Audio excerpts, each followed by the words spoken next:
1941, the Soviet Union. For months, the Soviet leadership refuses to heed warnings from the Western powers of the German troop buildup along its western border.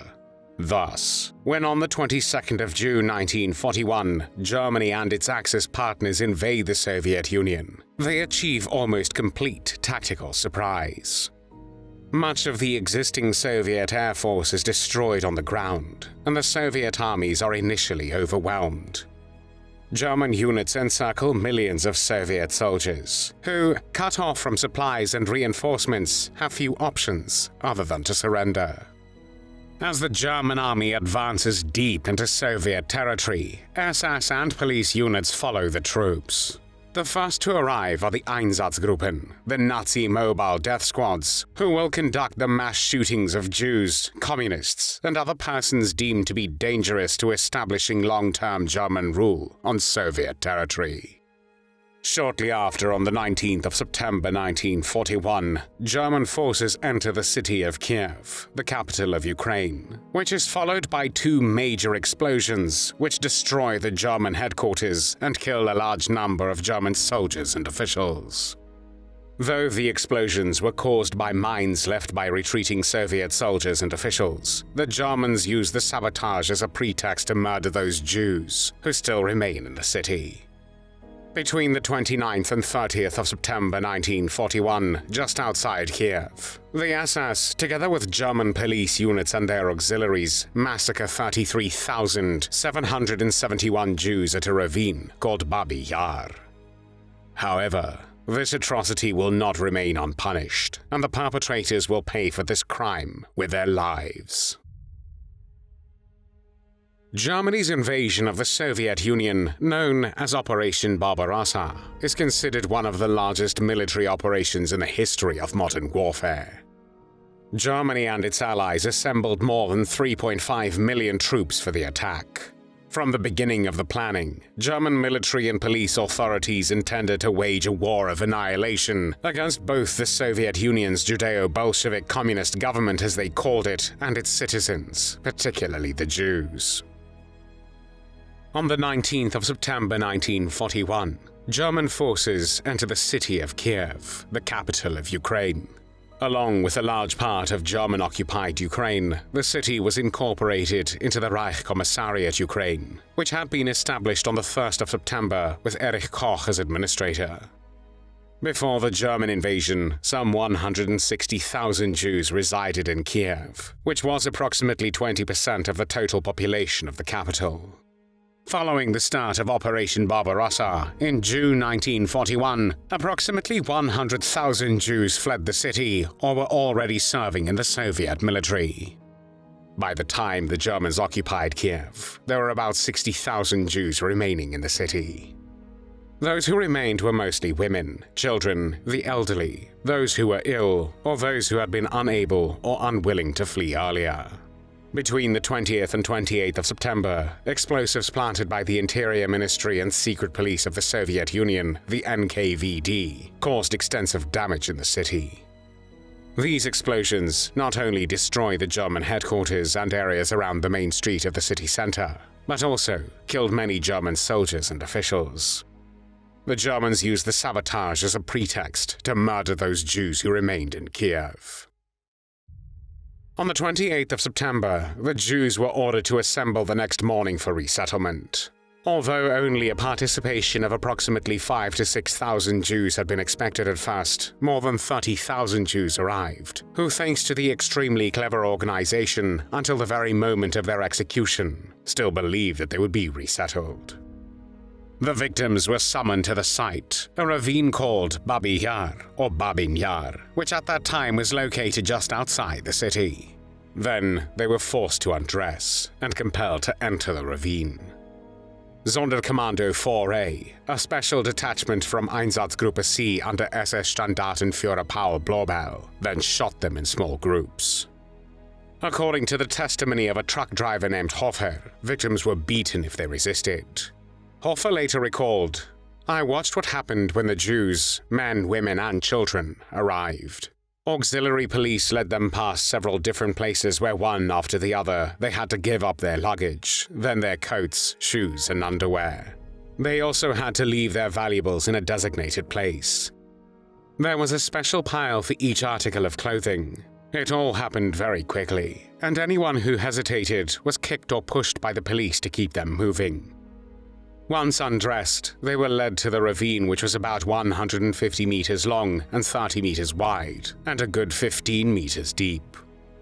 When they reached the bottom of the ravine, they were seized by members of the SS and made to lie down on top of Jews who had already been shot. The corpses were literally in layers. A police marksman came along and shot each Jew in the neck with a submachine gun. I saw these marksmen stand on layers of corpses and shoot one after the other. The marksman would walk across the bodies of the executed Jews to the next Jew, who had meanwhile laid down, and shoot him. In the evening, the Germans undermined the wall of the ravine and buried the people under thick layers of earth. The money, valuables, underwear, and clothing of the murdered were turned over to the local ethnic Germans and to the Nazi administration of the city. Wounded victims were buried alive in the ravine, along with the rest of the bodies. According to reports sent to the SS headquarters in Berlin, 33,771 Jews were massacred during this two-day period, and it was one of the largest mass killings at a single location during World War II. At least 29 survivors are known. One of them is Dina Pronicheva, who was one of those ordered to march to the ravine, to be forced to undress, and then to be shot. In one of her written post-war testimonies, Pronicheva described what she saw at Babi Yar. Each time I saw a new group of men, women, elderly people, and children being forced to take off their clothes, all of them were being taken to an open pit, where submachine gunners shot them. Then another group was brought. With my own eyes, I saw this horror.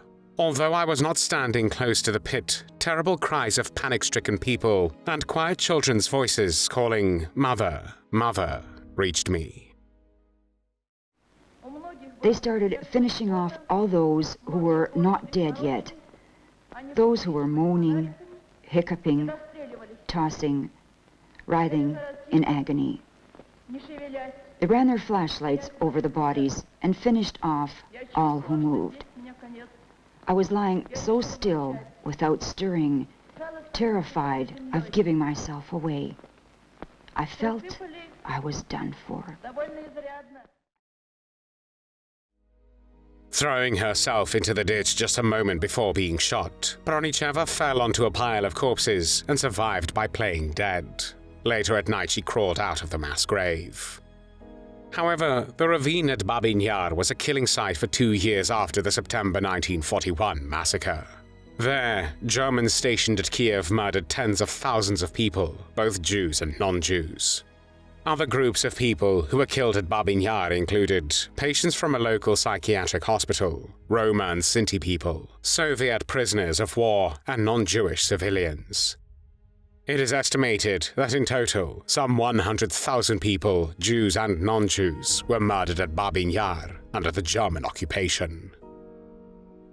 With the Red Army approaching Kiev in the summer of 1943, the Germans embarked on a cover-up operation to conceal the mass murders at Babi Yar. To do so, they used prisoners who were being held at the Syrets concentration camp, located close to the Babi Yar ravine. To cover up the mass shootings at Babi Yar, the Germans ordered approximately 300 prisoners from Syrets to dig up the mass graves and to burn the remains of the victims. Most of the prisoners involved in this cover-up operation were murdered by the Germans once the operation was completed. However, a handful of the inmates escaped and testified about the Germans' crimes to the Soviet authorities after November 1943. In the face of what was happening to the Jews during the Babi Yar massacre, most of the local people remained passive. Some were indifferent, others were content that they would finally get rid of the Jews, and some of the locals even directly participated in the persecution and extermination of the Jews. However, there were also a few who, despite mortal danger, tried to help the Jews.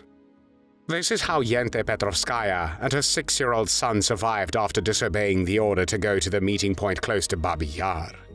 They went to people they knew, Grigory Chaplinsky, his wife Nadezhda, and their 15-year-old son Anatoly, who hid them until the liberation of Kiev on the 6th of November 1943. After the war, the rescued Jews and their rescuers remained close friends.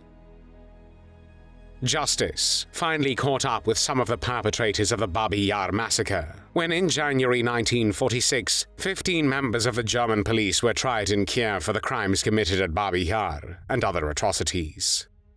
During the Kiev trial, which became known as the Kiev Nuremberg and took place between the 17th to 28th of January 1946, 15 Germans and Austrian members of the German police and gendarmerie for the Kiev region were tried and convicted of the murder and torture of civilians and prisoners of war.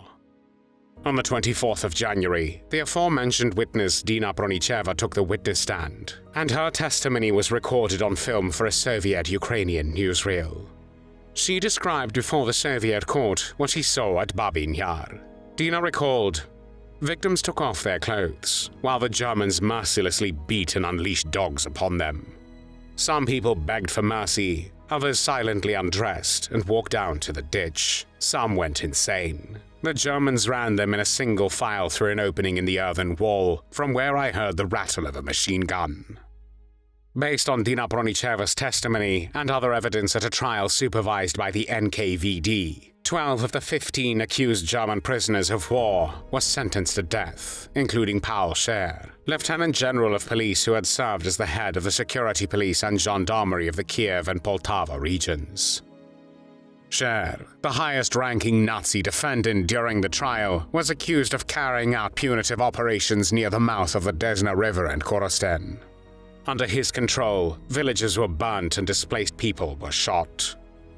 Another defendant who was sentenced to death was SS Obersturmbannführer Georg Heinisch, the former district commissar of Melitopol, who in October 1942 gave orders to shoot 3,000 children. He was also found guilty of shooting 14,000 people during the occupation of Melitopol and sending 1,100 people to Germany. By his order, schools were closed, and school children were sent to earthworks. Another lieutenant general of the police, Karl Burkhardt, under the guise of fighting the Soviet partisans, carried out the mass extermination of Soviet civilians. Hans Eisenmann, who was part of the SS Viking Division, was found guilty of participating in the shootings in the Lviv region, including civilians, women, the elderly, and children. During the trial, he said, "Our unit made 4 roundups of Lviv within 2 days. As a result, up to 800 Jewish people, among them men, women, the elderly, and children, were rounded up. All of them were taken to the east of Lviv and shot." Eisenmann personally shot approximately 120 people. The other defendants who were sentenced to death were Fritz Beckenhoff, Wilhelm Helleforth, Emil Jogschat, Emil Knoll, Willy Meyer, Eckhard Hans von Chalmer und Hosten, Georg Trückenbrot, and Oskar Walliser. By the verdict of the military tribunal of the Kiev military district, the aforementioned 12 defendants were sentenced to death by hanging, and the other 3 received prison sentences, 2 of the defendants to 15 years and 1 to 20 years of hard labor. The execution was held publicly in Kiev's Kalinin Square on the 29th of January 1946 and became a theater of horror. 200,000 people gathered in what is today's Independence Square to witness the execution of the men who were personally responsible for the deaths of over 100,000 innocent men, women, and children. Soviet officials brought the 12 men to the gallows on 6 trucks and tied the nooses on as thousands of people watched. On the platform of each of the 6 trucks stood 2 convicts. Shortly before the execution, an official gave the speech which he ended with the words, "Comrade Commandant," enforce the sentence. The trucks then moved forward, leaving the condemned Nazis to hang, swaying in the air. However, the rope affixed to Lieutenant Colonel Georg Trückenbrot's neck snapped. Though according to unwritten rules since ancient times, such a doomed man was given life, the audience would not have understood, so they brought a spare rope and hung him a second time. The crowd cheered, and disabled people who had suffered under the Nazis used crutches to beat the corpses of the hanged. The corpses were taken down only in the evening and taken to be buried at a special site. The 29th of January 1946 hanging was the last public execution in the history of Kiev. Though the 12 executed men did finally pay for their crimes, the vast majority of the perpetrators were never tried for their roles in the Babi Yar massacre. There were many tears shed for all the victims of the Nazi atrocities.